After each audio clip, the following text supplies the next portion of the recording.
నాన్న నాకు చెప్పాడు భూమి బల్లపరుపుగా ఉంటుందని. అదే విషయం ఊళ్ళు చెప్తా నాకు పట్టించుకోరేంటి అసలు? ఎవరితో డిస్కస్ చేయాలి విషయం?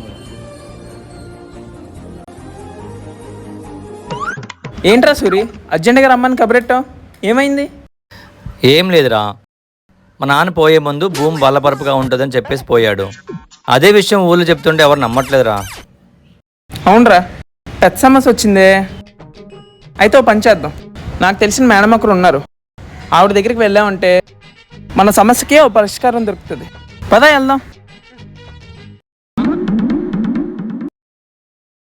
ఊర్లో సూరిగాడు భూమి బల్లపరుపుగా ఉందని వాదిస్తున్నాడట.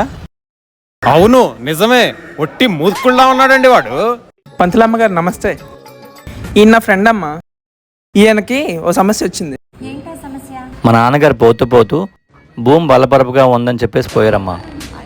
అదే విషయం నేను ఊర్లో చెప్తుంటే ఎవరు నమ్మట్లేదమ్మా. అందరూ గుండ్రంగా ఉందంటారు, నేను బల్లపరుపుగా ఉందని వాదిస్తున్నానమ్మా. ఇదే నా సమస్య. అవును, పెద్ద సమస్యే. సరే అయితే నాకు కొంచెం టైం ఇవ్వండి, ఆలోచించుకుని కబురు పెడతా. అలాగే మేడం, ఉంటాం మేడం. చాలానే ఆలోచించాలి.